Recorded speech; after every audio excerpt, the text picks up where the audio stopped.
నా ప్రియమైన బిడ్డా, నేను ఎన్నిసార్లు చెప్పినా నా మాటలు నీవు అర్థం చేసుకోవడం లేదు ఎందుకని నా మాట నీవు లెక్క చేయడం లేదు. ఇకనైనా నేను చెప్పే మాటలు జాగ్రత్తగా వినుము, ఆలకించుము. నీ భవిష్యత్తు గురించి నేను చెబుతున్నాను. నీవు అంటావు, నేను డిగ్రీ చదువుకున్నాను, BA BCom CEC BSc MSc MSc BEd BSc BEd MNS nursing course BTech MTech B pharmacy pharmacy hardware MBBS polytechnic ఇంకా పెద్ద పెద్ద చదువులు చదువుకున్నాను. ఉద్యోగం కోసం ఎదురుచూస్తున్నాను, అయినా ఉద్యోగం రాలేదు.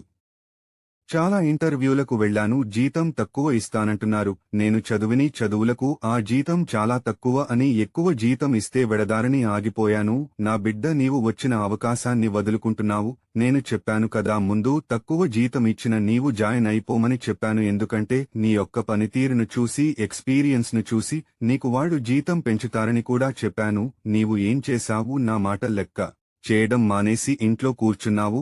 నేను నీకు చాలా అవకాశాలు ఇచ్చాను, ఈ అవకాశం నా దేవుడు ఇచ్చాడు కదా అని నన్ను గుర్తు చేసుకోవడం లేదు. అంటే ఆ ఉద్యోగం నేనే ఇచ్చాను, నీవు అర్థం చేసుకుంటావేమో, ఉద్యోగంలో జాయిన్ అవుతావు ఏమో అని ఎదురు చూశాను.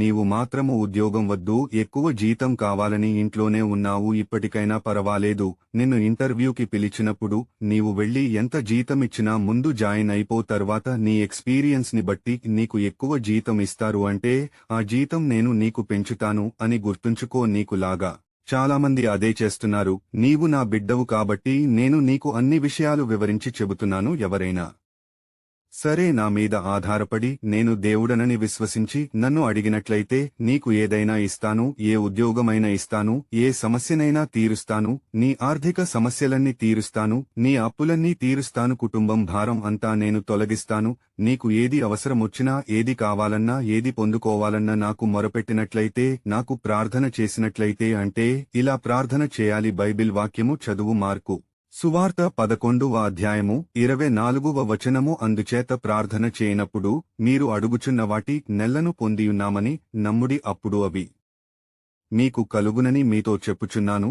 నీవు ప్రార్థనలో ఇలా మొరపెట్టినట్లయితే నీ ప్రార్థన ఆలకించి నీవు అడిగినవన్నీ నేను ఇస్తాను. నిన్ను పైవానిగా ఉంచుతాను గాని క్రిందివానిగా ఉంచెను, తలగా పెడతాను గాని తోకగా పెట్టను. నిన్ను చూచి ఎగతాళి చేసినవారు, నీ మీద నిందలు వేసినవారు, నిన్ను చిన్న చూపు చూచినవారు నిన్ను చూసి ఆనందించే రోజు తప్పక వస్తాది. కనుక నీవు విశ్వాసమును విడిచిపెట్టవద్దు. నీ దేవుడను నీ ప్రభువుడనైన యేసయ్య నా మాట ఇస్తున్నాను. ఆమెన్.